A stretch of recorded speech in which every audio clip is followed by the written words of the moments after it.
warning for my fellow travelers, if you ever have a layover in Philly, don't spend the night at the Economy Motel, and if you absolutely must, stay clear of room 103. I was headed south to visit family members for a few weeks, and unfortunately, the only flight available included a 7-hour layover in Philadelphia. Not wanting to spend those hours huddled outside the airport, I rented the cheapest motel I could find, and I took the shuttle over at about 11 p.m. The place was just about the shadiest looking motel I'd ever seen. But it was a bed, right? I checked in and headed to my room, 103. Exhausted, I immediately collapsed on the bed. A bit lumpy, but not too terrible. Not bothering to take my contacts out, I closed my eyes and let my thoughts wander. I was yanked back to reality by a loud grumbling from my stomach. Right, the airline hadn't fed us. Annoyed, I dug around in my bag for one of those microwavable soup cups, which I tossed in the microwave. As the microwave rattled away, I noticed a piece of paper wedged underneath it. I yanked it out and unfolded it. There were only 2 words scrabbled on it. Don't look. Huh. Whatever. I tossed it aside and retrieved my soup. Feeling lonely, I hopped online to see if anyone was on. I was in luck. My long-distance boyfriend happened to be on Skype. I called him up and we chatted for a while, trying to keep our voices down. Eventually, though, he said something that made me really laugh, and I heard a muffled curse come from upstairs. Feeling guilty, I said my goodnights and we ended the call, with the intention of getting a bit of rest before my next flight. As I lay in the now dark room, I noticed a thin stream of light coming from where the curtains didn't quite close. Annoyed, I got up to close it. I was almost at the window when I heard it. I can see into your bedroom. The voice sent a chill up my spine. It was so quiet and high-pitched, like a child's. It was soft. I wasn't sure I hadn't just imagined it. I shook my head and reached for the curtain. I know you can hear me. I'm at your bedroom window, and I know you can hear me. I jumped back as a shadow crossed the stream of light into my room. I definitely hadn't imagined that. There was a voice directly outside my door. Someone was out there, looking in. I jumped back into bed, and I pulled the covers up to my chin. I'm at your bedroom window. I know you can hear me. I can see in your bedroom. Are you listening? I know you can hear me. Come take a look. I'm at your bedroom window. The taunting went on, rattling into my thoughts and leaving me paralyzed in fear. Suddenly, I heard the tenant upstairs moving around again. Footsteps stomped over to the door above, and I heard muffled shouting.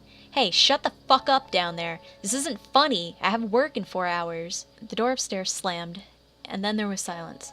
I breathed a sigh of relief, and leaned back against the pillow, determined to get some rest. I'm still out here. Come look at your window. I sat straight up, heart pounding in my ears. The voice was back. It whispered on, repeating its mantra over and over and over again. I put my hands over my ears and rocked back and forth, trying to block the sound. It was no use. The longer I sat there, the louder it got, until I could hear it so clearly, it sounded like it was right next to me. Frantic, I picked up the phone and dialed the police. Stammering and stuttering in fright, I managed to give them the information, where I was, what was wrong. Please help, I'm scared. I didn't care if it was a prank at this point. My mind was reeling in terror. The officers assured me they'd be over shortly to see what the issue was. I thanked them and hung up the phone. As soon as I did, silence descended over the room. It wasn't just the voice that stopped. No, utter silence filled the room. The air conditioner stopped, the street noises ceased, even the faint hum of electricity from the TV and the lights went away. It pressed on my ears with a tangible heaviness that sent shivers through me. Next to me, the phone rang. The caller ID told me it was the police station calling back. Cautiously, I picked it up and answered. Hello? I whispered. They aren't coming, growled the voice. And every light went out, plunging the room into complete, total darkness. In the dark, I fumbled for my bag. I might not have a flashlight, but I did have a video camera, which had a weak light on it. Besides, I can't deny I wanted to film this, if only to prove that I wasn't insane. Finding it, I turned it on, casting a dim light over the room. Even with this light, the shadows still consumed the edges of my vision, making me jump at every perceived motion I caught in the corner of my eye. Shaking, I forced myself to focus on the camera. Carefully, I stood up from the bed and walked toward where I thought the curtain was. The thin light from the camera only served to give a vague outline of the curtain and the door, as though the darkness that had swallowed the room was now even working against the light of my camera. Carefully, I reached out and touched the curtain, pushing it closed all the way. Whatever was out there couldn't look in now.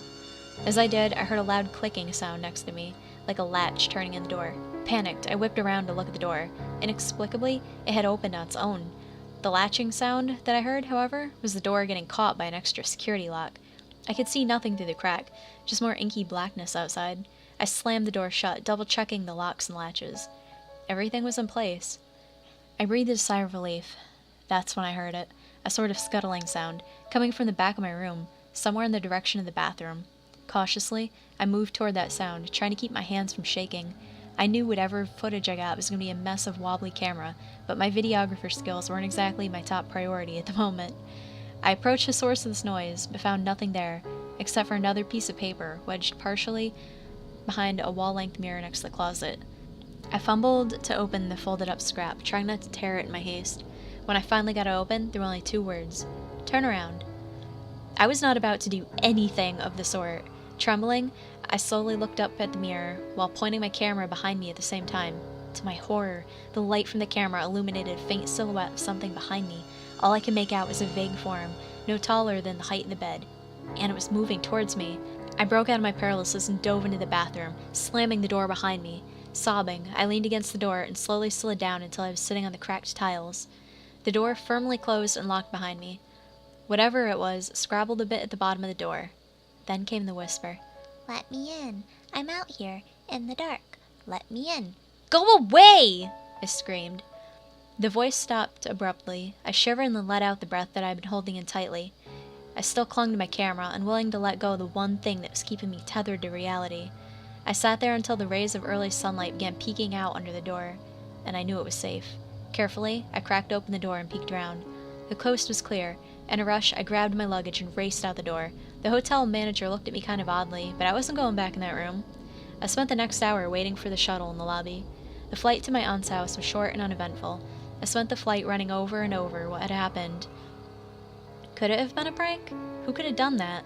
It didn't matter. It was over. I was out of that insane place, on my way to family and friends. I tried to put the whole thing behind me and just enjoy the ride. I've always loved flying, watching the world fall away behind me. It's one of the most incredible feelings. The patterns beneath you, the rivers and the ponds, the winding roads, spotted here and there, cottony clouds, shadowing the land. This time, however, I couldn't enjoy the scenery. I was just too on edge from the previous night's events. The plane finally landed, and I just about ran to meet my aunt and cousins. Finally, I could start my vacation and get back to a normal state of mind. I hugged my aunt and my little cousins so tight, just to be sure they were real. We all laughed and packed up the car with my luggage to head home. I didn't tell them about the motel. That night, my aunt made my favorite, pan-seared salmon, dripping with lemon and butter. Since she lived so close to the beach, it was fresh from that day's catch. I don't think I've ever had anything so fresh and sweet. Sitting there with my family, I could almost laugh off the events the night before. Almost. Silence descended upon the house as night fell upon us, bringing with it a thick fog. The little cousins toddled off to bed, yawning and rubbing their eyes. My aunt and I sat quietly in the living room, her reading, me silently recalling the night before, over and over again. Finally, exhausted, I got up and announced that I was heading to bed early. A bit surprised, my aunt wished me a good night, and I headed off to my room to collapse. Once again, however, I felt unease creeping around me.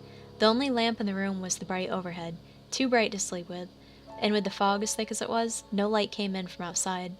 As if that weren't unsettling enough, at the foot of my bed there was a large window, and there was no curtain, only a Venetian blind.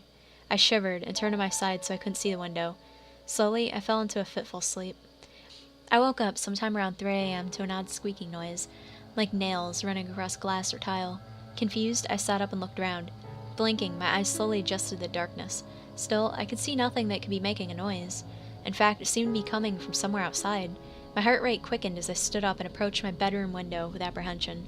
With shaking fingers, I reached for the pull to open the blinds. I yanked down with one swift tug, and the blinds flew open. Nothing. I let out the breath I'd been holding in a rush. I just imagined it. Or had I? As I glanced down, I noticed the long, slightly smudged dark mark near the bottom of the window, as though some grubby hand or paw had run across the glass, looking for a way in. I dropped the blinds, dashed back to bed, and pulled the covers over my head, desperate for some sleep. It seemed impossible that I'd ever get back to sleep after that, but eventually I drifted off, dreaming of strange noises and small scuttling creatures hiding just at the edge of my vision. I woke up in the late morning, head wreathed in fog from a restless night, my phone buzzing next to me. Squinting, I looked up to see that I had 5 unread messages, all from my aunt. I shook my head, not wanting to bother with it at that moment, and fell back against the lumpy pillow.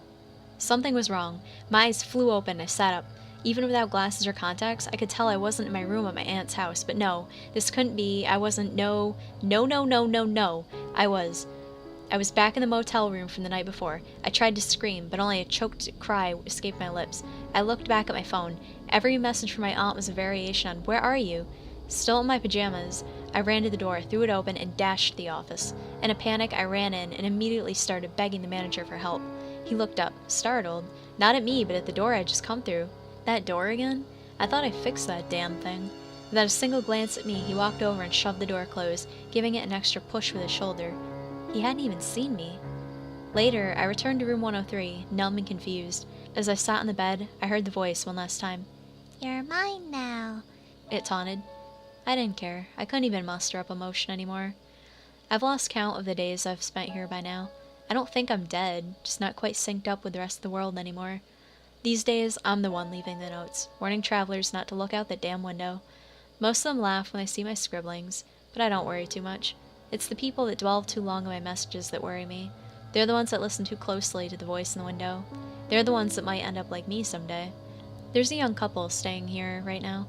I'm sitting outside, waiting for them to quiet down and go to sleep. I'm trying not to think of how life was before I ended up here. I mean, I've tried leaving, but I can't get past the parking lot entrance. The only knowledge I get from the outside world now is from my phone and the occasional news program I watch during what passes for a continental breakfast at this motel. I think the two inside must have fallen asleep. Well, he has at least. I'm not worried about him. His girlfriend, or fiancé, or whatever, I'm concerned for her. She's still up, eyes darting round. I know she saw my note, and she's definitely upset. She's a perfect target. Excuse me, I'm gonna go huddle in the closet with my hands over my ears. The voice is gonna start soon.